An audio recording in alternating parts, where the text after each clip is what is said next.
Hey, good morning. This is Uli with Inside Out Good Fighters. What was the other name I had? Soul Prosperity. So we got to pick one of those names. I wanted to share today about IFS or internal family systems. The best that I know. I'm not claiming I know it all by any means, and how it has helped me. So IFS is like an approach in, I believe, psychology that was developed somewhere in the 80s, 90s, and by a guy named Schwartz. And the way I best relate to it is there is a book by two ladies that really has helped me, and that's written from a Christian perspective. And the book is called Bounderies for the Soul. So in that book, they are explaining how we have many parts internally in our soul, and how these parts are a lot of times they're disconnected, to say the least, and they're actually fighting against each other. So the way they explain it is you got the managers, you got firefighters, and you got the exiles. Managers are to control. Firefighters are when there's a situation and it needs to be fixed, come in, quick. And exiles are those that are, they just left. So for example,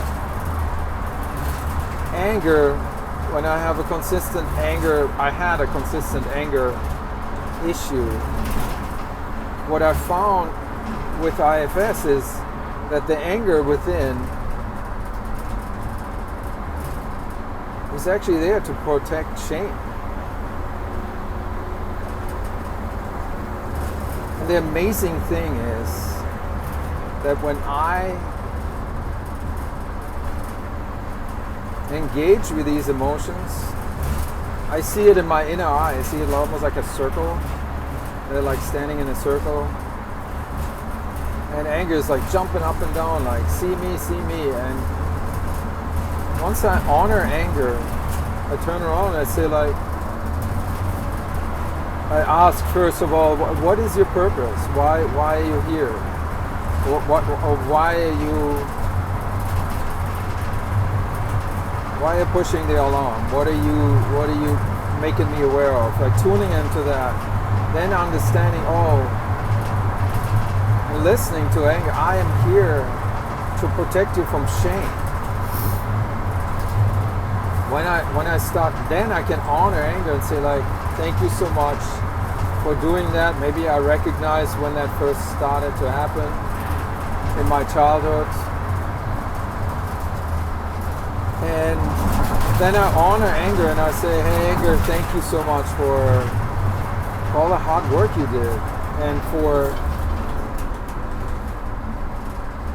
your desire to protect me. Right? That's honorable.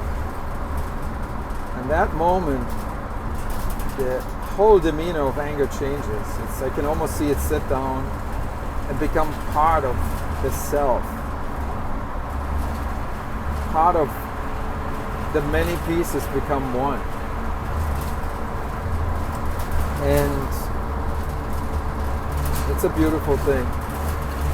And it's so much like Christ, who would, all the sinners that came to him, he would honor them.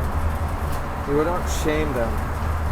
Right? The adulteress, she was caught in adultery. After all the self-righteous people left, he was with her. First of all, he was with her. He even lowered himself, sitting in the dirt with her. And then he said, go and sin no more.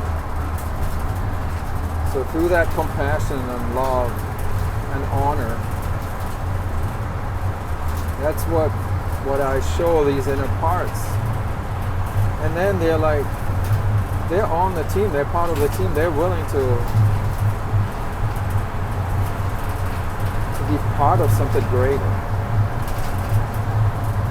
Because their effort that was honorable, that was done at an earlier time, has been honored.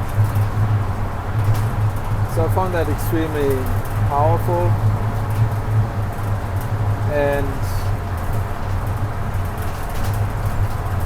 life-changing. Because a lot of times I found for myself that the things I hear about and I read about in the Bible, the love and the compassion,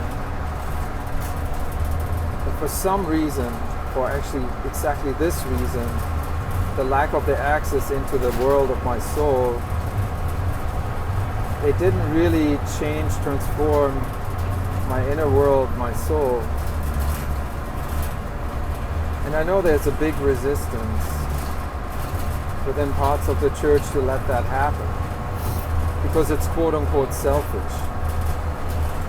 But it's not really, because in order to be fruitful, the tree doesn't go like, oh, let me press on forward and let me muster this up and produce some fruit. There's no way. It's the abiding. And sometimes on the way to abiding, there's, we call it correction, but then many times that, for me at least, the misunderstanding was correction. Oh yeah, I'm wrong, it has to be corrected. Versus like a deeper understanding and a compassion that's developed within myself. And that creates an overflow of compassion that comes out of me. And I'm not going to lie to you, it takes faith to do that, because it kind of goes against the culture. It goes against, cultural Christianity.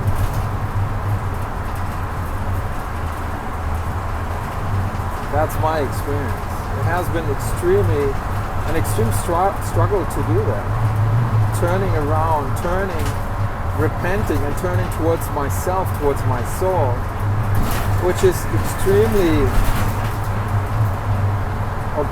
in my experience, objective within the church, because it's seen as selfish, but it's really not. I bring Christ into it. Christ heals the inner parts.